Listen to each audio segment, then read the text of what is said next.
పిల్లలు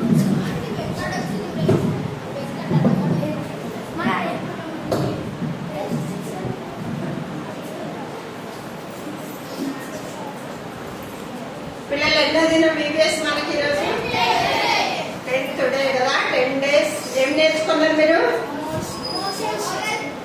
మోజెస్ గురించి. అంటే బైబిల్లో ఉన్నటువంటి గొప్ప ప్రవక్త కదా.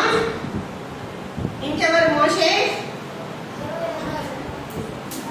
దేవుని స్వరాన్ని వినేటటువంటి నమ్మకమైనటువంటి దేవుని దాసుడు కదా, దేవుని బిడ్డ అనుకోవచ్చు కదా. కాబట్టి ఈరోజు మనకి ఈరోజు మోషే స్టోరీ అయిపోతుంది అనమాట, చివరి స్టోరీ. కాబట్టి జాగ్రత్తగా వినాలి.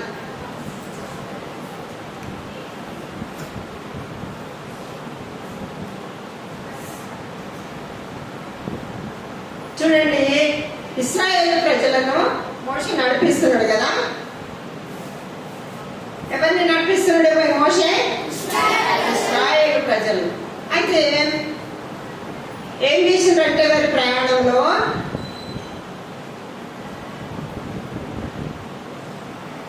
ప్రయాణం చేస్తా ఉన్నప్పుడు వీళ్ళకి కొన్ని కష్టాలు వచ్చినాయి అన్నమాట. చెప్పగలరా కష్టాలు ఏమొచ్చినాయో? మీరు విన్నారు కదా. చెప్పొక్కటి.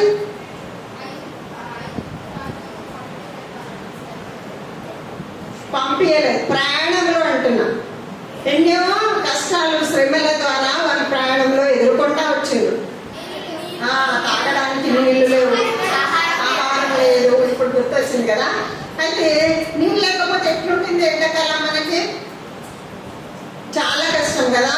కాబట్టి అన్నం లేకపోయినా ఒక గంట సేపు ఉండగలమేమో, కానీ నీళ్ళు లేకుండా మాత్రమే ఉండలేము కదా. గొంత ఆరిపోతుంటది, చాలా కష్టం అనమాట. అయితే ఇట్లాంటి కష్ట పరిస్థితుల్లో ఒకసారి వీళ్ళు ప్రయాణం చేస్తుంటే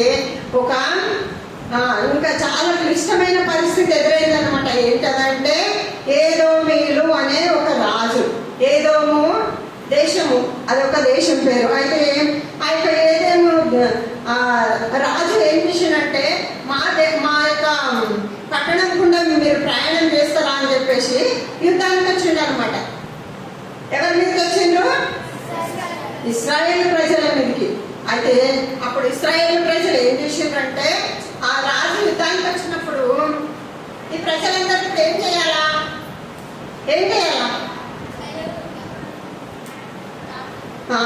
చెప్తా వినండి. అయితే సైలెంట్ గా ఉండలేదు. ఇంకొకటి ఏం చేయాలంటే దేవుని ద్వారా ఎన్నో గొప్ప కార్యాలు చూసిండ్రు కదా. తాగడానికి నీళ్ళు లేనప్పుడు బండని కొట్టినప్పుడు నీళ్లు విస్తారమైన నీళ్లు ప్రవహించింది. అప్పుడు వాళ్ళ తప్పిక తీర్చుకున్నారు. ఆహారం లేనప్పుడు ఆకాశంలో నుంచి మన్నా కురిపించింది. అయితే ఇంత అద్భుతం చేసిన దేవుని విడిచిపెట్టి వీళ్ళు ఇప్పుడు ఎవరి దగ్గరకు వచ్చిండ్రంటే మళ్ళీ మోషే దగ్గరకు వచ్చిండ్రు అనమాట. మోషే దగ్గరకు వచ్చి మోషతో అంటున్నారు అనమాట, ఇప్పుడు మమ్మల్ని ఆ ఐగుప్తుల నుంచి అసలు ఎందుకు తెచ్చినావు నువ్వు? మాకు ఇక్కడ ఏం లేదు, ఆహారం లేకుండా కొన్ని రోజులు ఇబ్బంది పడితే మేము నీళ్ళు లేకుండా కష్టపడినాం. ఇప్పుడు యుద్ధానికి వచ్చిండు. ఇప్పుడు ఏదో రాజు యుద్ధానికి వచ్చిండు. ఇప్పుడు ఏం చేయాలి మేమని ఇశ్రాయేలు ప్రజలందరూ తిరిగి మోషే దగ్గరికి వచ్చిండు అనమాట. అప్పుడు మోషే ఏం చేసిండు తెలుసా? ఏం చేసిండు మోషే?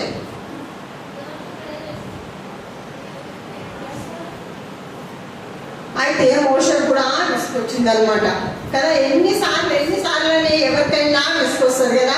మోషే కూడా విసుకొచ్చి మోషే ఏం చేసిండంటే దేవుని సన్నిధిలో మొరపెడతా వచ్చిండు. మోషే ఎవరు ఏమైనా కానీ మోషే ఒకటే చేసేదనమాట. ఏం చేస్తుండే? దేవుని పాదాలను పట్టుకుంటుండే. దేవా, ఇప్పుడు ఏం చేయాలి ఈ ప్రజలను నడిపించడానికి?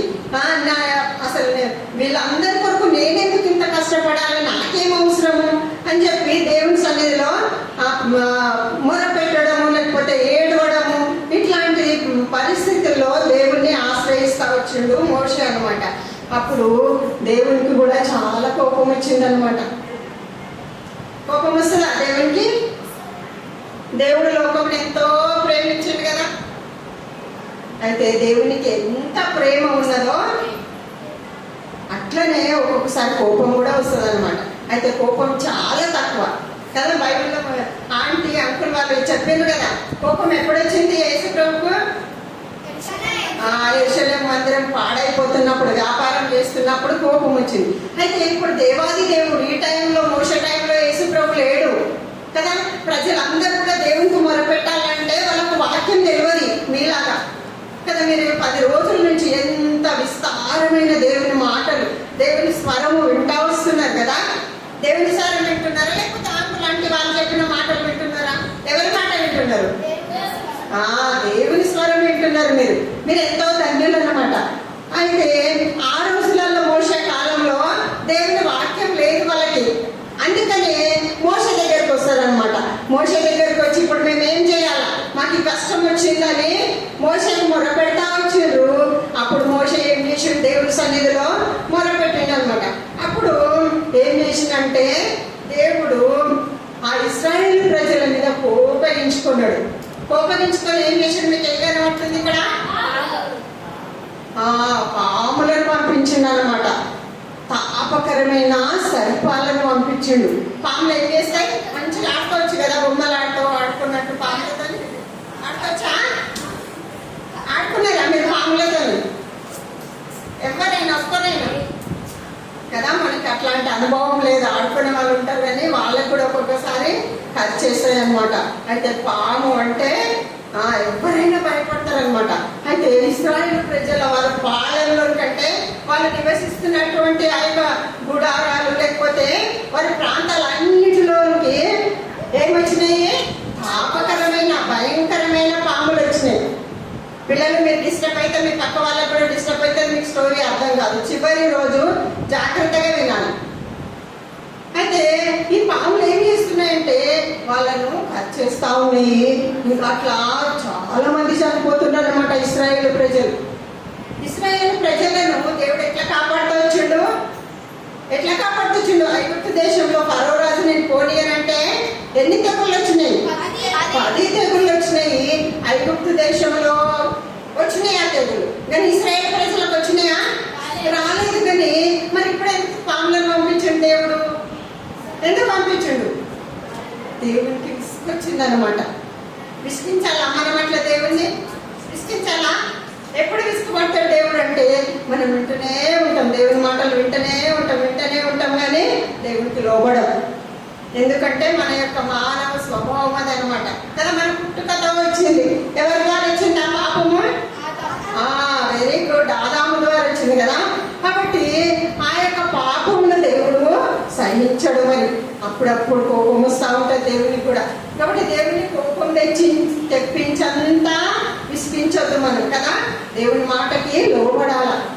అప్పుడు పాములు వచ్చేసినాయి వాళ్ళ పాలెములలోనికి, అందరినీ కరుస్తా ఉన్నాయి అనమాట. కరిచి పాములు వచ్చినప్పుడు ఏమైపోతుంది, అవి మామూలు పాములు కూడా కావు, ఒక్కసారి వచ్చిందంటే అవుట్ అనమాట, అంతే ఇంకా.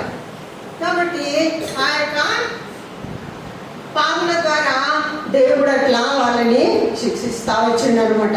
అప్పుడు ఏం చేసిండ్రంటే తిరిగి ప్రజలు ఏం చేసిండ్రు, మోషే దగ్గరకు వచ్చిండ్రు. మోషే మేము ఏం చేయాలి, ఏం చేయాలంటే నువ్వు మా కొరకు ప్రార్థన చేయాలని అంటుండ్రు అనమాట. మనకున్నది అట్లాంటి పరిస్థితి. ఎవరి దగ్గరికి వెళ్ళి మా కొరకు ప్రార్థన చేయమని అలా ప్రార్థనని మనం కూడా చేసుకోవచ్చు కదా. చేసుకోవచ్చా లేదా? చేసుకోవచ్చు. అంటే ఈ యొక్క గొప్ప కార్యము ఎవరి ద్వారా కలిగింది మనకంటే యేసు ప్రభు ద్వారా అనమాట. యేసు ప్రభు మనకి దేవునికి మధ్యవర్తిగా వచ్చిండు. ఎట్లా వచ్చిండు?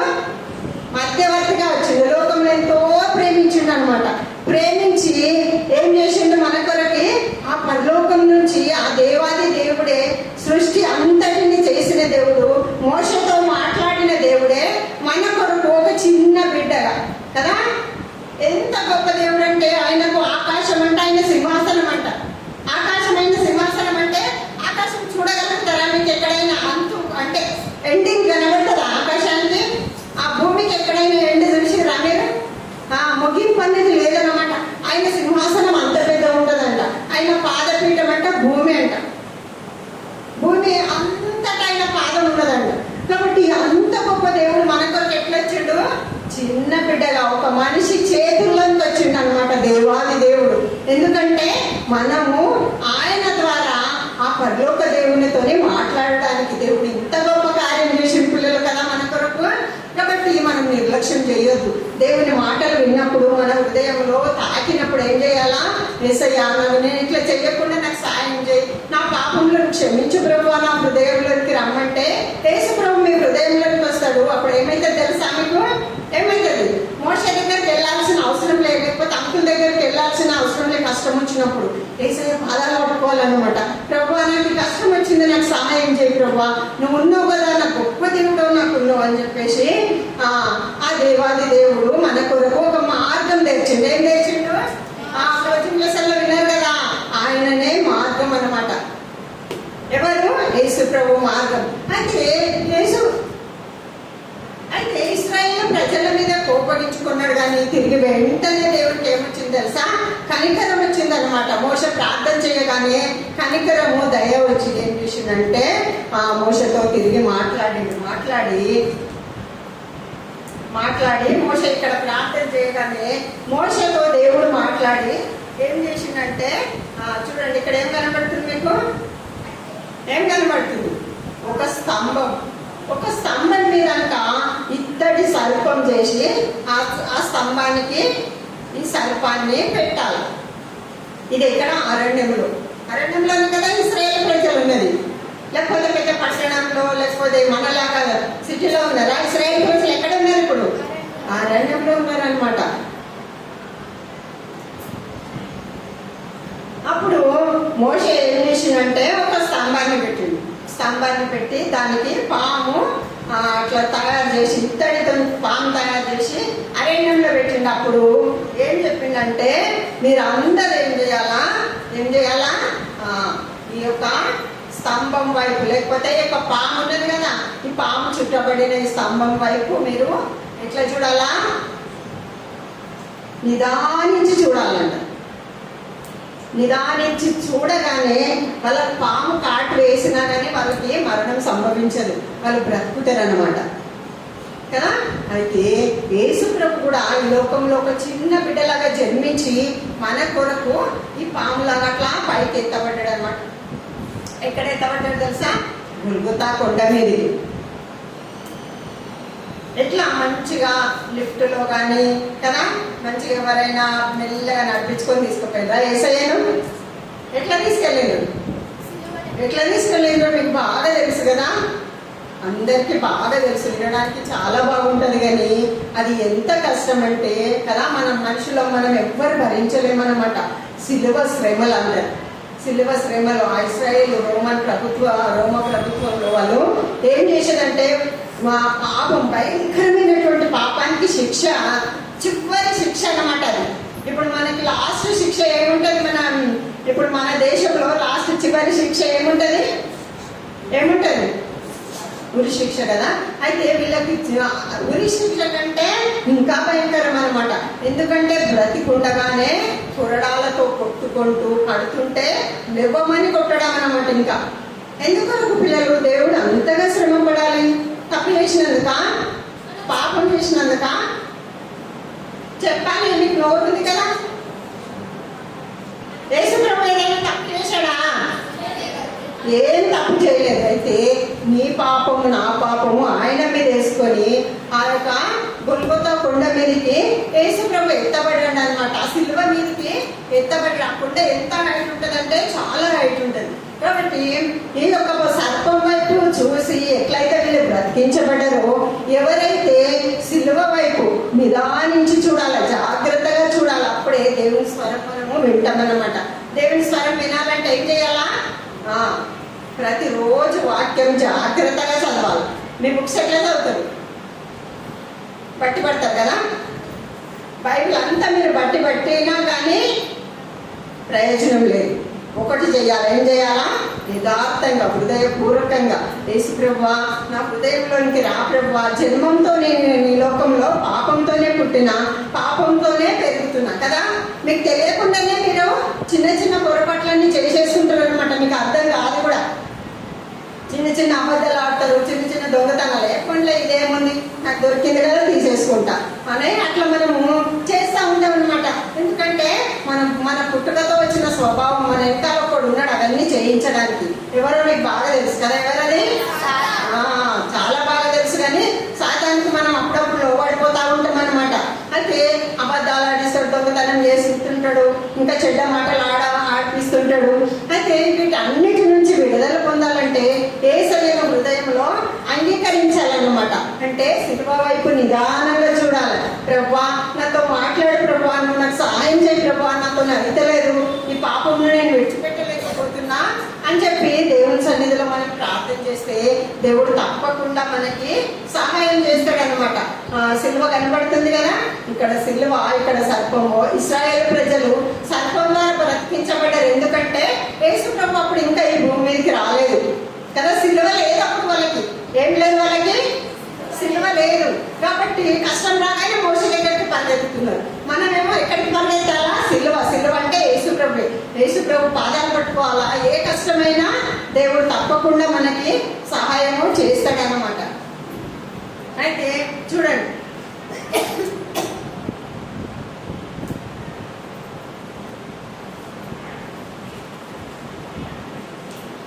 చూడండి ఇప్పుడు ఏమైందంటే ఇశ్రాయేలు ప్రజలు సర్పం ద్వారా ఏం చేసిండ్రు బ్రతికించబడుతున్నారు. కాబట్టి ఇప్పుడు మనకు అట్లాంటి పరిస్థితి ఏమీ లేదు. ఎందుకంటే యేసు ప్రభు ఉన్నాడు మనకి. మధ్యవర్తిగా ఎవరున్నారు? అప్పుడు వాళ్ళకి మోషే ఉండే కదా, ఆ దేవుడు మోషతోనే మాట్లాడుతుండే మనకి. ఎందుకంటే మోషే మాత్రమే పరిశుద్ధంగా దేవుని స్వరాన్ని వినడానికి ఎప్పుడు సిద్ధంగా ఉంటుండే అనమాట.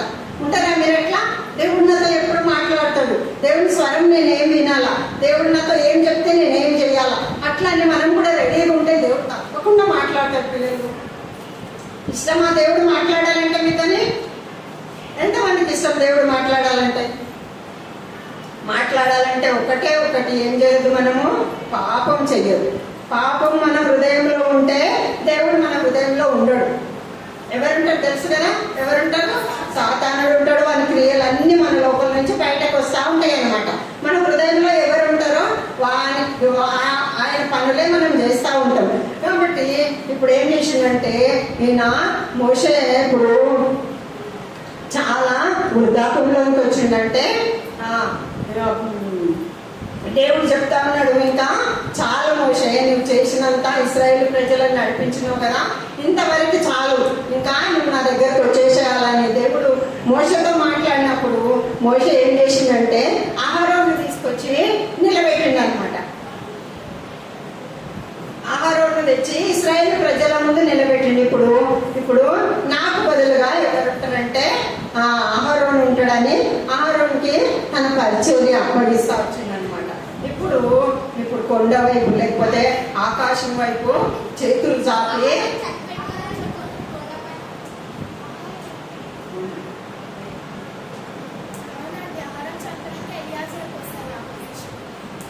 అయితే ఎలియాజర్ని తీసుకొస్తాడేమంటే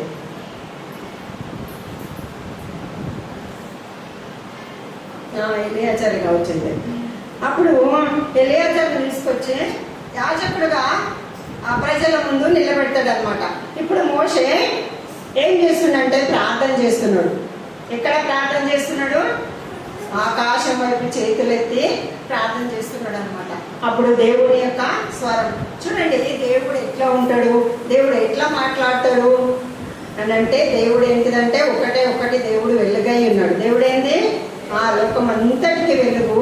మన హృదయంలో కూడా వెలుగుండాలా తెలుపుతాను కదా, పరిశుద్ధతకి గుర్తు.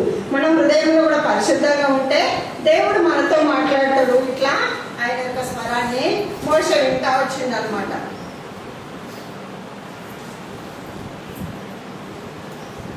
విన్న తర్వాత ప్రార్థన చేసిన తర్వాత ఏమైందంటే ఇది ఒక కొండ. ఏం కొండ తెలుసా? వెరీ గుడ్, నెబో కొండ ఎక్కిందనమాట. ఎక్కిన తర్వాత అక్కడ మోషేతో దేవుడు స్పష్టంగా మాట్లాడతాడు. ఇంకా అయిపోయింది, ఇంకా నువ్వు భూమి మీద అంటే ఇశ్రాయేలు ప్రజలతో జీవించినటువంటి జీవితకాలం చాలు. ఎందుకని అంటాడు? మోషే కూడా ఒకసారి తప్పు చేశాడు, విన్నారు కదా ఇంతకుముందు. కాబట్టి ఆ తప్పు చేసినందుకు కానాను దేశాన్ని వెళ్ళనీయడనమాట కదా. తప్పు చేసినప్పుడు దేవుడు క్షమిస్తాడు. మోషేని క్షమించిండు కానీ దానికి పనిష్మెంట్ ఉంటుంది కదా, కంపల్సరీ. అయితే అది కూడా మనం ఫేస్ చేయాలి కంపల్సరీ. అది మనము అనుభవించుకోవాలి, తప్పదు కదా. కాబట్టి అలా వద్దు, నాకు కష్టం వద్దు అనుకుంటే ఏం చేయాలా? తప్పు చేయకుండా ఉండాలి. అప్పుడు దేవుడు మనల్ని ఎంతో ప్రేమించి ఆశీర్వదిస్తాడు అనమాట. ఈ నెపకొండ మీద దేవుడు మోషేను తీసుకుంటాడు అనమాట, తన సన్నిధికి, లేకపోతే పరలోక రాజ్యానికి తీసుకుంటాడు. అంటే మోషే నెపకొండ మీద మరణించిండు అనమాట. మరణము అంటే బైబిల్ ఏం చెప్తుంది తెలుసా? మరణం అంటే ఏంటిది? అబ్బా ఎంత ఏడుస్తామో కదా, ఏడుస్తామా లేదా? ఏడుస్తాం. ఎందుకంటే 50 సంవత్సరాలు 60 సంవత్సరాలు మన సొంత వాళ్ళు మనతో ఉంటారు కాబట్టి ఆ ప్రేమ, అటాచ్మెంట్ ఉంటుంది కాబట్టి. అయితే బైబిల్ ఏం చెప్తుందంటే మరణం అంటే నిద్ర. మరణం అంటే ఏంది? నిద్ర. అంటే మళ్ళీ ఒక రోజు వస్తుంది. నిద్రపోయిన వాళ్ళు ఏం చేస్తారు? ఒక రోజు తప్పకుండా లేస్తారు అన్నమాట. ఈ విశ్వాసంలోకి రావాలి పిల్లలు మనము కదా. మరణించింది మా మమ్మీ, యేసుప్రభు నమ్ముకున్నది, ఏసయ్య దగ్గర ఉన్నది, ఒక రోజు లేస్తుంది అని చెప్పేసి మమ్మీ కానీ డాడీ కానీ మన సొంత వాళ్ళు ఎవరైనా కానీ కదా. అట్లనే ఈయన కూడా నెబో కొండ మీద మరణించిండు అనమాట. అప్పుడు ఏమైందంటే ఈ మోషేను ఎవరు సమాధి చేస్తారో తెలుసా పిల్లలు? దేవుడే సమాధి చేస్తాడంట. మోషే సమాధి ఎక్కడ ఉన్నదో ఇశ్రాయేలు ప్రజలకు ఎవ్వరికి తెలియదు. ఎందుకు తెలియదు తెలుసా? ఒకవేళ మోషే ఎంత గొప్ప నాయకుడు కదా, ప్రతి విషయంలో ఇశ్రాయేలు ప్రజలను సహిస్తూ ఉంచిండు అనమాట. సహించిండు. ఎంత ఒకవేళ ప్రార్థన చేస్తాడు, ఒకసారి ఏమని అంటాడు, ఇశ్రాయేలు ప్రజలందరినీ నేను చంపేస్తా మోషే, నువ్వు నాకు అడ్డు రావద్దంటే అప్పుడు మోషే ఏమని ప్రార్థన చేశాడు? ప్రభువా వద్దు, వీళ్ళని చంపిన వాడిని జీవగ్రంథంలో నుంచి నా పేరైనా తీసేది, కానీ వీళ్ళని మాత్రము బ్రతికించాలా, వాళ్ళని క్షమించాలా కదా. మన కుటుంబస్తుల కొరకే మనకు అట్టి త్యాగము పట్టుదల ఉండదు. కానీ ఇశ్రాయేలు ప్రజలు ఎంతమంది ఉంటారు? లక్షల జనం, 6 లక్షల కాల్బలం బైబిల్. కాబట్టి ఇంతమంది ప్రజల కొరకు మోషే ఎంతో త్యాగం చేసిండు. కాబట్టి అందుకనే ఇశ్రాయేల్ ప్రజలు ఒకవేళ సమాధి తెలిసి ఉంటే సమాధికి ఏం చేస్తుండంట? వాళ్ళు పూజ చేసేవాళ్ళంట. అందుకనేమో దేవుడు సమాధి తెలియకుండా ఆ నెబో కొండ మీద ఎక్కడ సమాధి చేసిండో, ఎక్కడ పాతి పెట్టిండో కూడా ఎవరికి కూడా తెలియదు అనమాట. అప్పుడు వీళ్ళతో పాటు వేగిన వారిని పంపించినప్పుడు ఒక ఇద్దరు ఉన్నారు. వాళ్ళిద్దరు ఎవరు? జోషువ, కాలేబ్ కదా. వాళ్ళిద్దరు ఉంటారు. ఇంకా ఎలియాజరు ఉంటాడు. అయితే వీళ్ళతో పాటు ఇశ్రాయేలు ప్రజలు అందరూ కానాను దేశానికి వెళ్తారు. కానీ ఇప్పుడు మోషే మాత్రము కానాను దేశం లోపలికి వెళ్ళలేదు. ఆ కొండ మీద నుంచి దేవుడు చూపిస్తాడు అనమాట. నేను ఆంటీ చెప్పారు కదా, కొండ మీద నుంచి మోషకు పాలు తేనెలు ప్రవహించే దేశం, లేకపోతే కానాను దేశము. మంచి దేశమా చెడ్డ దేశం? అది విగ్రహారాధన దేశమే అయినప్పటికీ కూడా చాలా ఆశీర్వదించబడిన దేశం. ఎందుకు ఆశీర్వదించబడింది తెలుసా పిల్లలు? అది దేవుడు ఇశ్రాయేలు ప్రజల కొరకు నియమించి పెట్టిండు అనమాట. అందుకనే ఆ దేశాన్ని ఆశీర్వదించిండు. అందులో ఉన్నటువంటి ఫలాలు కూడా ఎంతో ఎట్లాంటివి, చాలా రుచికరమైనవి, లేక ఇంకా చాలా ఇట్లా మంచిగా ఫ్రూట్ఫుల్గా, అంటే చాలా మంచిగా రుచికరంగా, అట్లా శ్రేష్టమైనటువంటి ద్రాక్ష గెలలు అట్లా ఉన్నాయి, చూసినాం కదా మనము. అట్లా దేవుడు ఆ యొక్క కానాను దేశంను ఆశీర్వదించిండు. కానాను దేశంలో ఇంకేముందంటే పాలు ఎట్లా ప్రవేశిస్తాయి విన్నారు కదా. కాబట్టి అట్లాంటి మంచి దేశంలో ప్రవేశించకుండా మోషేను నెబో కొండ మీద నుంచి దేవుడు తన సన్నిధికి తీసుకున్నాడు అనమాట. ఇప్పుడు చూడండి, భూమి మీద ఉన్నటువంటి కానాను దేశం ముఖ్యమా, మంచిదంటారా, లేకపోతే పరలోక రాజ్యం మంచిదంటారా? పరలోక రాజ్యం అంటే ఇక్కడ అంటే ఏమున్నా కానీ కదా మనం కష్టపడాలా కదా, మనం సంపాదించుకోవాలా, మనం వండుకోవాలా, పనులన్నీ చేసుకోవాలి. పరలోక రాజ్యం ఎట్లుంటుంది? ఏం పని ఉండదు అనమాట. దేవుని స్తుతించడము, పాటలు పాడడము, దేవదూతలతో మనం వాళ్ళ యేసు ప్రభు ముఖ దర్శనం చేసుకోవడము ఎంతో సంతోషం అనమాట కదా. పరలోక రాజ్యము అట్లుంటది అనమాట. కాబట్టి అట్లా ధన్యకరమైనటువంటి మంచి దేశానికి, కానాను కంటే ఉన్నతమైన శ్రేష్టమైన దేశానికి ఇప్పుడు ఎవరు వెళ్ళిండ్రు? మోషే పరలోకం వెళ్ళిపోయింది అనమాట. తర్వాత ఇప్పుడు ఇశ్రాయేలు ప్రజలు వారి ప్రయాణంలో మళ్ళీ ఇంకా కానాను దేశంలోకి అందరూ ప్రవేశించారు. తెలుసు కదా మీకు ఎవరెవరు ప్రవేశిస్తారు? ఎంతమంది ప్రవేశిస్తారు కానాను దేశంలో? డౌటా? మీకు విన్నారు కదా మా అన్ని స్టోరీస్ అన్నీ అయిపోయినాయి. జోషువ కాలేబ్ ఇద్దరు. అయితే మనం కూడా ఒక ప్రయాణంలో ఉన్నాం పిల్లలు. తెలుసా మీకు అందరికీ మన ప్రయాణం? ఇప్పుడు చూడండి, బర్త్డే వచ్చిందంటే ఏం చేస్తారు? అమ్మ నాకు నా బర్త్డే వచ్చింది, కొత్త డ్రెస్ వస్తుంది, కేక్ వస్తుంది, చాలా ఎంజాయ్ ఉంటుంది కదా. అయితే మనము మన ప్రయాణంలో ఒక సంవత్సరం తగ్గిపోయింది అనమాట. తగ్గిపోయిందా ఎక్కువైందా? తగ్గిపోయింది కదా. అంటే ఈ లోకంలో మనకి ఇంకొక సంవత్సరము మైనస్ అయింది. అది గుర్తు మనకు, అది ఎవరికి అది మనకు అది ఉండదు. కానీ బర్త్డే వచ్చిందని మాత్రం సంతోషంగా ఉంటాం. అయితే ఇప్పుడు మనం కూడా ఆ ప్రయాణంలో ఉన్నాం కాబట్టి ఒక గురి కలిగి ఉండాలి. ఏముండాలా? నా ప్రయాణం ఎక్కడికి మన ప్రయాణం ఎక్కడ ముగించబడుతుందో అది చాలా ముఖ్యం అన్నమాట కదా. ఇప్పుడు మోషే ప్రయాణం ఎక్కడికి ముగించింది? ఎక్కడికి? పరలోకానికి కదా. ప్రజలు ఎంత విసిగించినా మోషే మాత్రము ఒక మాట ద్వారా అట్లా తప్పు చేసినందుకు కానాన్ దేశంలో ప్రవేశించలేదు. కానీ అయితే దేవుని సన్నిధిని మాత్రము మోషే ఎప్పుడు కూడా విడిచిపెట్టలేదు. నమ్మకత్వాన్ని కోల్పోలేదు కదా. సాత్వికమును దేవుని దృష్టిలో ఎప్పుడు కూడా తగ్గించుకొని ఎట్లా విధేయత కలిగి ఉండాలనో మోషేకు బాగా తెలుసు అనమాట. అయితే ఇప్పుడు మీరు కూడా 10 రోజుల నుంచి మోషే గురించి వింటా వస్తున్నారు. మోషేలాగా జీవించాలా మనము? ఇశ్రాయేలు ప్రజల్లాగా జీవించాలా? ఇప్పుడు రేపటితో అయిపోయింది మనకు ఈవీఎస్. మీకు ఇట్లాంటి స్టోరీస్ లేకపోతే దేవుని గురించి వినేవారు కొందరు ఉంటారు. మందిరానికి వస్తే వింటారు, లేకపోతే బయట ఉంటే మనకి ఇట్లాంటివి ఎక్కడ కూడా వినపడవు. మీరు గుడిలలోకి వెళ్తారు, లేకపోతే ఇంకెక్కడైనా బయట మీరు టైం స్పెండ్ చేస్తే అక్కడ మీకు ఏమైనా ఇట్లాంటి స్టోరీలు వినబడతాయా? వినబడాయి. ఎవరైతే యేసు ప్రభుని నమ్ముకున్నారో ఆంటీ అంకుల్ వాళ్ళ దగ్గర మాత్రమే మీరు ఇట్లాంటి మాటలు, జీవం గల మాటలు, లేకపోతే చూడండి. అయితే బైబిల్లో నుంచి వినబడే మాటలు ఎక్కడ వినబడతాయి? ఎవరైతే యేసు ప్రభునందు విశ్వాసం ఉంచిండ్రో అట్లాంటి మాటలు వాళ్ళ దగ్గర నుంచి వినిపిస్తాయి. కాబట్టి మీరు ఏం చేయాలంటే ఎవరైతే యేసు ప్రభుని నమ్ముకున్నారో లేకపోతే సండే స్కూల్కి వెళ్తారో వాళ్ళతో ఫ్రెండ్షిప్ చేయాలి. పిల్లలు మీరు చేస్తారా? అట్లా చేస్తారా? మీ ఫ్రెండ్స్ అంటారు, అరే ఆదివారం కదరా మనం ఈరోజు సండే స్కూల్కి వెళ్దాం, లేకపోతే చర్చికి వెళ్దాం అంటారు. అప్పుడు మీ మమ్మీ వాళ్ళు ఏమంటారు? వద్దమ్మా ఈరోజు మనం గుడికి వెళ్దాం అంటారు. అప్పుడు మీరు ఏమనాలా? సండే స్కూల్కి వెళ్తా మమ్మీ చెప్పాలా, మంచిగా నచ్చ చెప్పాలా, లేకపోతే కోపంతో అట్లా అంటే వాళ్ళు పంపించారు. అయితే ఇదంతా మనకి ఈ లోకంలో మన ప్రయాణంలో ఇవన్నీ ఫేస్ చేయాల్సి వస్తుంది అనమాట. కాబట్టి ఈ 10 రోజుల నుంచి మీరు చాలా స్టోరీస్ విన్నారు. కాబట్టి మన లైఫ్ కూడా మన ప్రయాణంలో ఎక్కడికి ఏది కావాలా? పరలోక రాజ్యానికి కదా. ఆ పరలోక రాజ్యంలో మనం ఉండాలంటే ఏం చేయాలి పిల్లలు? ఏం చేయాలా చెప్పాలా? ఏం చేయాలి? యేసు ప్రభుని రక్షకునిగా అంగీకరించాలన్నమాట. అయితే యేసు ప్రభు ఈ భూమి మీదకి మన కొరకు దిగొచ్చింది కదా. చెప్పిన ఇంతకుముందే ఆ రీతిగా ఒక చిన్న బిడ్డగా ఈ లోకంలో జన్మించి పెరిగిండు మీలాగా. మీరు కూడా ఇప్పుడు ఇంకా పెద్దగా అయిపోతారు కదా. పెద్దగా అయిపోతారు, అప్పుడు జాబ్స్ చేస్తారు, మీకు కూడా ఫ్యామిలీస్ వస్తాయి. అట్లా యేసు ప్రభు కూడా ఈ లోకంలో పెరిగిండనమాట.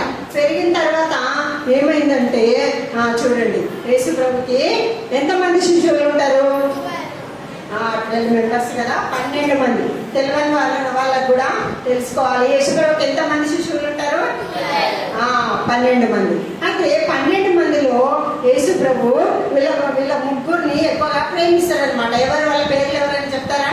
సండే స్కూల్ పిల్లలు.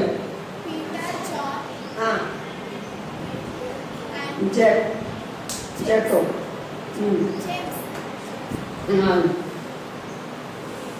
పేతురు, యాకోబు, యోహాను. ఈ ముగ్గురిని ఎక్కువగా ప్రేమిస్తాడు అనమాట. అయితే వీళ్ళ ముగ్గురిని తీసుకొని ఒకసారి ఏం చేశాడంటే ఒక కొండ మీదకి వెళ్తాడు. ఎందుకంటే అక్కడ రూపాంతరం పొందడానికి. యేసుప్రభు పుట్టిండు, పెరిగిండు, పెద్దగా అయింది అనమాట. ఇప్పుడు ఎక్కడి వరకు వచ్చింది? ఇప్పుడు యేసుప్రభు ఎట్లా కనబడుతున్నాడు? మీకు ఎట్లా కనబడుతున్నాడు? మంచి యవ్వనంలో కదా.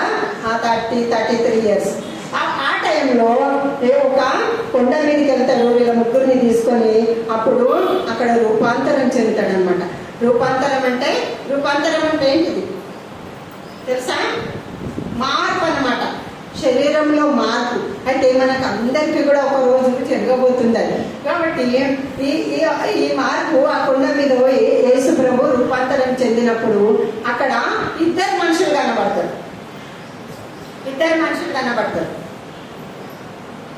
తెలుసా ఎవరికైనా? ఎవరికి తెలియదా? ఇద్దరు మనుషులు కనబడతారు కొండ మీద. ఎవరది చెప్పు. ఏలియా, మోజెస్ స్టోరీ కదా మనం నేర్చుకున్నాం. కాబట్టి యేసు ప్రభుకి ఇక్కడ మోజెస్ కనబడుతున్నాడు అనమాట కదా. అయితే ఇప్పుడు మోజెస్తో యేసు ప్రభు ఏం మాట్లాడతారు అనుకుంటారు? ఏం మాట్లాడచ్చు? గెస్ చేయండి.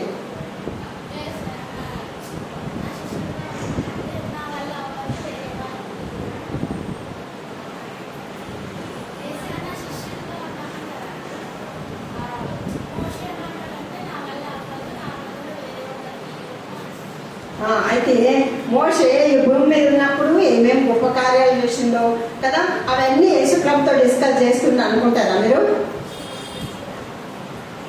అయితే అవి ఏం మాట్లాడలేదంట. కానీ ఏం మాట్లాడింది తెలుసా?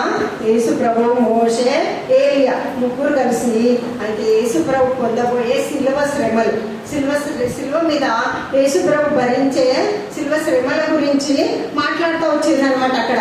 ఎందుకనంటే మోషే 6 లక్షల జనాన్ని నడిపించిండు అరణ్యంలో కదా. అది ఎంతో గొప్ప విషయం. ఎవరి వల్ల అవుతుందా కదా? అసాధ్యం. అయితే దేవుని సహాయంతో మోషే ఆ పని చేయగలిగాడు. అప్పుడు ఈ యేసు ప్రభు చేయబోయే కార్యము మోషే చేసిన దానికంటే చాలా గొప్పదన్నమాట కదా. లోక పాపం అంతా కూడా, లోకంలో ఎంతమంది ఉన్నారు అనుకుంటారు కదా? ప్రపంచంలో ఉన్న ప్రతి మనిషి కొరకు కదా. ఎవరిని కూడా, నిన్ను నన్ను ఎక్కడనో ఏ మారుమూల ప్రాంతాల్లో పడి ఉన్న మనల్ని కదా ఎక్కడి నుంచో దేవుడు యేసు ప్రభు రక్తం ద్వారా ఒక జనమును లేక ఒక రాజ్యము కదా, మన కొరకు ఒక రాజ్యము కూడా దేవుడు సిద్ధపరుస్తున్నాడు అన్నమాట. తెలుసా పిల్లలు మీకు అందరికీ? తెలుసా? నిజంగానే ఆ రాజ్యం కొరకే మనం అంత పట్టుదల కలిగి తెలిసిన వారమైంది ఆ రాజ్యంలో నేను ఉండబోతున్నానని ఆ రోషంతో మనం ఈ లోకంలో ఉంటే అన్ని విషయాలలో మోసే వల్ల మనం కూడా ఏం చేస్తాము తగ్గించుకుంటాం కదా. మోసే తగ్గించుకున్నాడా లేదా? ప్రజలు ఎన్ని మాటలు అన్నా కానీ చాలాసార్లు కోపం రాలేదు కదా, ఎప్పుడో ఒకసారి. అయితే అట్లనే మనం కూడా దేవుని కొరకు, దేవుని రాజ్యం కొరకి రోషం కలిగి ఈ లోకంలో ఉండాలని దేవుడు కూడా మన ద్వారా ఆశిస్తున్నాడు అనమాట. మోషే ఎట్లయితే నమ్మకస్తులుగా యెహోవా దృష్టిలో కదా, అప్పుడు యేసు ప్రభు లేడు, వాక్యం లేదు.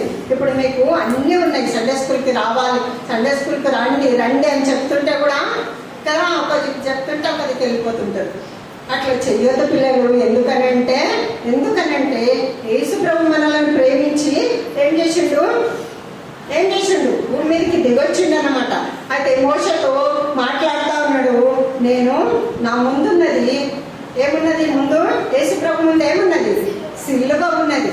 కాబట్టి ఆ సిలువలో నేను సర్వలోక మానవాళి యొక్క పాపం అంతా కూడా నా మీద వేసుకుంటాను, నేను భరిస్తా అని చెప్పేసి మోషతోని మాట్లాడుతూ వచ్చిందనమాట.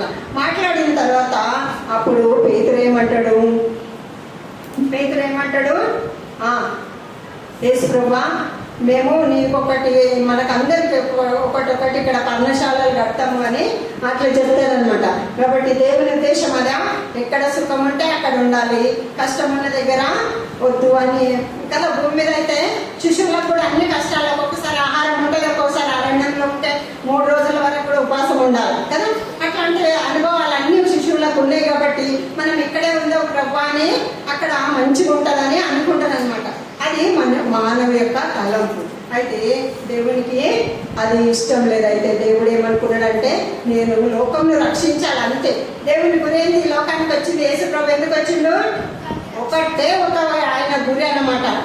ఆయన దేవుడు అంటే తండ్రి అయిన దేవుడు తనకు అప్పగించిన పని అది. కాబట్టి అది సంపూర్ణం చెయ్యాల యేసు ప్రభు. అయితే నా గురి ఒక్కటే, దేవుడు నా తండ్రి నాకు అప్పగించిన పని నేను సంపూర్తి చేయాలని చెప్పి కాదని చెప్పేసి ఆ కొండ మీద అట్లా మాట్లాడుకుంటూ ఉంటారు అనమాట. అయితే అది ఎంత మంచి ప్రదేశం అంటే ఆ సూర్యుడు అట్లా అస్తమిస్తూ ఉంటే, చల్లని గాలి వస్తూ ఉంటే, శిష్యులు ఏం చేస్తూ ఉంటారంటే యేసుప్రభు ఒకరికి మాట్లాడుతూ ఉంటే శిష్యులు ఏం చేస్తూ ఉన్నారు, వాళ్ళకి మంచిగా నిద్ర వచ్చేసిందంట కదా. ఉంటుంది కదా, మనకు కూడా అట్లా చాలా సార్లు చర్చిలో అందరూ మంచిగా వాక్యం చెప్తుంటే హాయిగా నిద్రపోతూ ఉంటాం గోడ కానుకొని కదా. చేస్తారా అట్లా? చేయరు కదా. మీరు చాలా మంచి పిల్లలు, మా ఏలిన పిల్లలు. అయితే ఆ శిశువులు అట్లా నిద్రపోయింది కానీ తిరిగి ఆ కిందికి వచ్చేసిండ్రు అనమాట. చూడండి ఇక్కడ ఏలియా, యేసు ప్రభు, ఇంకా మోషే, వీళ్ళు ముగ్గురు మాట్లాడుతుంటే వీళ్ళు ముగ్గురు సెపరేట్ ఉన్నారనమాట. కనబడుతుంది అందరికీ. తర్వాత వాళ్ళ ముగ్గురిని తీసుకొని కిందికి వచ్చేసాడు. తర్వాత ఏమవుతుందో కొంచెము వినండి, జాగ్రత్తగా వినాలి. అయితే ఆ తర్వాత యేసుప్రభు ఏం చేస్తాడు శిశువులతో, ఇంకా దేవుడు సిలువ వేయబడే టైం దగ్గరకు వస్తుంది అనమాట. చాలా సమీపంగా ఉన్న టైం దగ్గరకు వచ్చినప్పుడు శిష్యులకు కూడా చెప్తాడు, ఇంకా రేపైతే నన్ను అప్పగించబడతా అనే టైంలో శిష్యులకు ఏం చెప్తాడు? నా కొరకు ప్రార్థన చేయమని చెప్తాడు కదా. ప్రార్థన చేయమంటా ఉంటే ఎన్నిసార్లు చెప్పినా కానీ వాళ్ళకి నిద్ర భారము, కునుకుపాటు వలన ఫస్ట్ సారి చెప్తాడు, మళ్ళీ రెండోసారి, మూడోసారి అట్లా చెప్పినప్పటికీ కూడా శిష్యువులకు ఏం చేస్తాడు, లాస్ట్ టైం చెప్తాడు, ఇంకా నిద్రపండి అని చెప్తాడు. అయితే యేసు ప్రభు మాత్రము గెత్సేమనే తోటలోకి వెళ్ళి ఎట్లా ప్రార్థన చేస్తాడు? చెమట అంట. మనకి చెమట వస్తుంది, మీకు తెలుసా? చెమట వస్తుందా మీకు అందరికీ? అయితే యేసు ప్రభుకు చెమట రూపంలో రక్తం వస్తుందంట. వచ్చిందా మీకు? అట్లా ఎప్పుడైనా ఎంత కష్టపడి పనిచేసినా కానీ రక్తం బయటకు వస్తుందా చెమటలాగా? యేసు ప్రభుకు రక్తము చెమటలాగా బయటకు వస్తుందంట. అంత వేదనతో ప్రార్థన చేస్తాడు. ఎందుకనంటే ఆ శ్రమ అంతగా తట్టుకోలేంది, భరించలేంది అనమాట. సిలువ మీద మేకులతో ఇట్లా కొట్టేస్తారు కదా. శీలలు ఏం చేస్తారు, రెండు చేతులకి వెనుక ఏముంటది, సిలువ కొయ్య కదా. ఆ కొయ్యకి ఈ చేతికి ఇట్లా కొట్టేస్తారు, ఇట్లా వేలాడుతూ ఉంటాడు అనమాట. ఎంత భయంకరమైనటువంటి శ్రమ. వినడానికి మనకు చాలా బాగుంది కదా. అయితే అంత శ్రమ సహించండి పిల్లలు, నీ కొరకు, నా కొరకు కదా. లేకపోతే మన యొక్క అంతము, మన ముగింపు ఏంటో తెలుసా మీకు? యేసు ప్రభు భరించిన శ్రమ మనం ఆ యొక్క నరకంలో భరించాలన్నమాట. మనం ఆ నరకంలో భరించొద్దు, నరకానికి మనం ఎవ్వరు కూడా వెళ్ళొద్దని చెప్పేసి మన కొరకు సిలువలో అంతగా శ్రమ సహించిండు యేసయ్య. కాబట్టి మన కాళ్ళతో నడుచుకుంటూ వెళ్ళి పాపం చేస్తూ ఉంటాం. సినిమా హాల్కి వెళ్ళి టికెట్ కొనుక్కొని సినిమాలు చూస్తుంటాం. కాబట్టి కాళ్ళకి యేసు ప్రభుకి ఏం చేసిండ్రు, శీలలు మేకులు కొట్టేసారు అనమాట. తలంపులు, చెడ్డ తలంపులు తలస్తుంటాం కదా. మా ఫ్రెండ్ అట్లా అన్నాడు, మనకి ఈరోజు పోయి నేను బాగా కొడతా, లేకపోతే అట్లాంటివి దొంగతనం చేస్తా, ఇట్లాంటివన్నీ మనకు ఆలోచనలు వస్తూ ఉంటాయా లేదా? వస్తాయి. కాబట్టి అందుకని యేసయ్యకు ఏం చేసారు, యేసు ప్రభు రాజులకు రారాజు అన్నమాట. పాటలు పాడతాము, వాక్యం చదువుతాము, అంటే చేస్తాం. కానీ రారాజుకి ఏం చేసిండ్రు, ముళ్ళతో కిరీటం చేసారు పిల్లలు. అది ఎంతవరకు కరెక్ట్ అనుకుంటారు మీరు? కరెక్ట్ కాదు. కానీ నీ పాపము, నా పాపము ఆయనకు ముందుగా కిరీటంగా తల మీద పెట్టబడింది అనమాట. గ్రహించుకోవాలి. చెడ్డ పనులు చేసేటప్పుడు మనం ఆలోచించేటప్పుడు, అయ్యో యేసయ్య కదా నా కొడుకు ముండ్ల కిరీటం పెట్టించుకున్నాడు, నేను అట్లా ఆలోచించను, నేను అట్లా తప్పుడు పనులు చెయ్యనని మనము ఏం చేయాలా, హృదయంలో తలంపులు మార్చుకోవచ్చు అన్నమాట. అట్లాంటి ఛాన్స్ ఇస్తూ ఉంటాడు మనకు. దొంగతనం చేయాలనుకుంటాం కదా, వద్దు యేసయ్య చెప్పలేదు కదా, అట్లా చేయొద్దు అన్నాడు కదా, అందుకని నేను చెయ్యనట్లు అని చెప్పేసి చెడ్డ తలంపు వచ్చినప్పుడు మంచి తలంపుగా మార్చుకోవచ్చు మనం. అప్పుడు మనకి ఏం కిరీటం ఉంటుంది తెలుసా? మనకి ఎన్ని కిరీటాలు ఉన్నాయో బైబుల్లో. పరలోక రాజ్యం పోయిన తర్వాత అప్పుడు మన ఒక్కొక్కరు బయటపడతా ఉంటారు అనమాట. అయితే యేసుప్రభు మనకు ముండ్లతోనే కిరీటం మళ్ళీ ధరించుకున్నాడు. పక్కన బల్లెంతో పొడవబడ్డది. అది ఎక్కడికి తగిలిందంటే హార్ట్కి తగులుతుంది అనమాట. ఆ యొక్క బల్లెము తగిలినప్పుడు రక్తం అంతా కారిపోయిన తర్వాత లాస్ట్కి ఏమొస్తుంది తెలుసా? నీరు లాగా వస్తుంది అనమాట. కాబట్టి దేవుడు మన కొరకు ఒక్క చుక్క కూడా రక్తం ఉంచుకోలే. పిల్లలు నీ కొరకు నా కొరకు ఇంతగా సహించిన దేవుని త్రోసివేద్దామా మనము? నిరాకరించాలా? కాబట్టి నిరాకరించినవనుకో, వద్దనుకున్నామనుకో, ఏసైనా నాకు వద్దు అనుకుంటే మన నిత్యము మన యొక్క లైఫ్ ఎక్కడ ఉంటుంది తెలుసా? నిత్య నరకము, ఆరని అగ్నిగుండము. దాని నుంచి మనం తప్పించడానికి మనల్ని ప్రేమించిన వారు ఎవ్వరు రారు. పిల్లలు మైండ్లో ఫిక్స్ చేసుకోవాలని యేసుప్రభు ఒక్కడే పరలోక రాజ్యానికి మార్గము. కాబట్టి ఈ లోకంలో మనం ప్రయాణం చేస్తున్నప్పుడు అన్నిటిలో విజయం ఇస్తాడు. ప్రార్థన ఒక్కటే చేయాలి. ఏం చేయాలా? ఏసయ్య నువ్వు నాకు ఉన్నావు కదా, నువ్వు నాకు సహాయం చేయాలా, నేను నిన్ను నమ్ముకున్నా కదా, నువ్వు నాకు తోడుగా ఉండాలి. ఎక్కడికి వెళ్ళినా జ్ఞానం లేకపోయినా, చదువులో ఏదైనా కానీ, మమ్మీ వాళ్ళ ద్వారా ఎదిరింపులు వస్తున్నాయా, చర్చికి వెళ్ళొద్దు అంటున్నారా, ఏమైనా కానీ ఏం చేయాలా? తప్పకుండా దేవుడు మీకు సహాయం చేశాడు. చూడండి, మీలాగానే ఉంది కదా ఒక అమ్మాయి, అన్నిటిలో నాకు విజయమే అని సవాల్ చేస్తుంది అనమాట. చూడండి, దేవుడు నాకు విజయం ఇచ్చింది. దేవుడు తప్పకుండా విజయం ఇస్తాడు. నమ్ముతారా? ఈ యొక్క మాటను మీరు మీ యొక్క హృదయంలో విశ్వాసం ఉంచాలి. అంటే ఏం లేదు, యేసుప్రభువా నీ నామములో నన్ను క్షమించు, నీ రాజ్యం కొరకు నన్ను సిద్ధపరచని చిన్న మాట, 2 మాటలు మీ హృదయంలో అంగీకరిస్తే యేసుప్రభు నీకు రక్షకుడు అవుతాడు. ప్రతిరోజు నీతో ఉంటాడు. పిల్లలు నీతో మాట్లాడతాడు. మోషతో ఎట్లా మాట్లాడిండో తెలుసు కదా. మీతో అట్లా మాట్లాడాలంటే మీ హృదయంలో యేసుప్రభుని అంగీకరించాలి. దేవుని వాక్యం ఏం చేయాలా? ప్రతిరోజు చదవాలి. మీకు బైబిల్ లేకపోయినా, కొత్త పిల్లలు ఎవరైనా మా దగ్గర కొత్త నిబంధన బైబిల్స్ ఉన్నాయి, ఇంగ్లీష్ అయినా తెలుగైనా, అడిగి తీసుకోండి, బైబిల్స్ ఇస్తాము. ఇంకా మీ దగ్గర బైబిల్ ఉంటే తప్పకుండా వాక్యం చదవాలి. సాతానుడు అంటాడు వాక్యం చదవద్దు అంటాడు. వాక్యం చదివితేనే దేవుడు మీతో మాట్లాడతాడు. యేసయ్య నాతో మాట్లాడని 2 మాటలు ప్రార్థన చేసుకొని బైబిల్ చదవండి ప్రతిరోజు. ఇంకా మీరు రేపు ఒక్కరోజే మిమ్మల్ని కూడా మేము చూడము. కాబట్టి ఎల్లుండి నుంచి మీ దారి మీది, మా దారి మాది అట్లా అనుకోదు. ఎప్పుడైనా కానీ ఏమి ప్రార్థన మందిరం అయితే ఉంది కదా, తెలుసు కదా. కొత్త పిల్లలందరికీ రావచ్చు. ఇక్కడ సండే స్కూల్ జరుగుతుంది ప్రతి ఆదివారము 10 గంటలకి. ఇక్కడ చర్చ్ ఉంటుంది. కొత్త పిల్లలు కూడా అందరు రావచ్చు. పిల్లలు మోకరించండి, అట్లనే అలా చేయదు, మోకరించండి.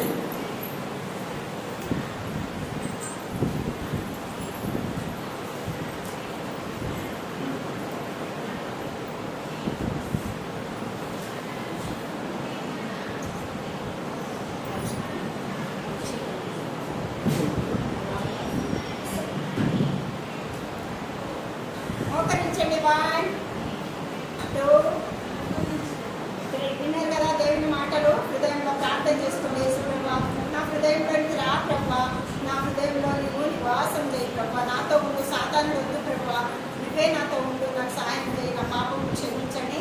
చిన్న ప్రార్థన నేను చేసుకోండి. అప్పుడు ప్రార్థన చేస్తాను.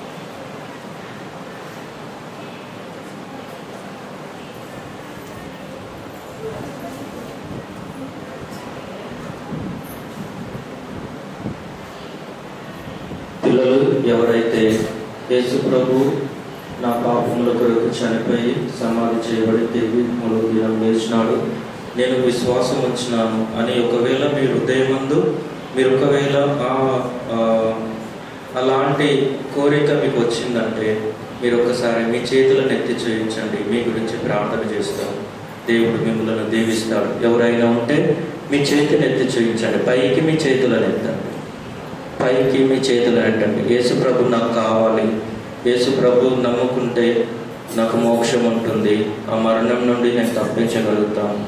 యేసుప్రభు నా పాపముల కొరకు కలువరి శిలువలో ఏం చేశాడంటే ముళ్ళ కిరీటం పెట్టుకున్నాడు. నేను చేసినటువంటి తప్పు కొరకు ఆయన నా తప్పును ఆయన మీద వేసుకున్నాడు. ఆయన నాకు కావాలి అన్నవారు ఎవరైనా ఉంటే మీ చేతిని పైకెత్తి చూపించండి. ప్రియమైనటువంటి తండ్రి, యేసుప్రభు నామమున ప్రార్థన చేసి వస్తున్నాం. మోసే ఇశ్రాయేలు ప్రజలు సలుగుతూ వచ్చినటువంటి జీవితాన్ని మీరు మాకు తెలియజేస్తూ వచ్చారు. మా జీవితంలో మేము ఆ రీతిగా ఉండకుండా నీ వైపు చూసి మీరు మా కొరకు కలువరి శిలువలో దేవా, ఏ రీతిగా అయితే ప్రాణం పెడుతూ వచ్చారు, ఆఖరి చివరి బొట్టు వరకు నీ రక్తాలను కాస్తూ వచ్చారు మా పాపం నిమిత్తమై. కాబట్టి అది విశ్వసించినటువంటి నీ బిడ్డలను మీకు రక్షణలోనికి మీరు తీసుకుని రమ్మని ప్రార్థన చేస్తూ వస్తున్నాం. మా పాపం నిమిత్తమై మీరు కల్వరి శిలువలో ప్రాణం అర్పించారు, నీ యొక్క బలియార్పణ ద్వారా మాకు పాప క్షమాపణ దొరికిందనేటటువంటి సత్యాన్ని మీరు మాకు వినిపిస్తూ వచ్చినందుకు కొరకై నీకు వందనాలు చెల్లించుకుంటూ వస్తున్నాం. ఇది మొదలుకొని ప్రభా, మా జీవిత కాలంలో VBS నుండి బయటికి వెళ్ళినటువంటి తర్వాత మీరు చూస్తున్నారనేటువంటి భయభక్తులు కలిగి మేము జీవించినట్లుగా సహాయం చేస్తూ నడిపించమని, మీ కనుదృష్టిని మా పైన వచ్చి నడిపించమని యేసు ప్రభు నామమున నిలబడినటువంటి అక్కను మీరు నోటి కూడా వాడుకున్నారు. విడవబడినటువంటి వాకులను మీరు నీటి మీద వేసినటువంటి 30 దంతలు 60 దంతలుగా మీరు ఫలింపచేసి మా జీవితాల్లో అవి ఫలించినట్లుగా మాకు సహాయం చేయమని దేవాన్ని పాదాల చింత విజ్ఞాపన చేస్తూ వస్తున్నాం. కృప చూపించమని యేసు ప్రభువును ప్రార్థన చేసి అడిగి వేడుకొంచున్నాం తండ్రి. ఆమేన్.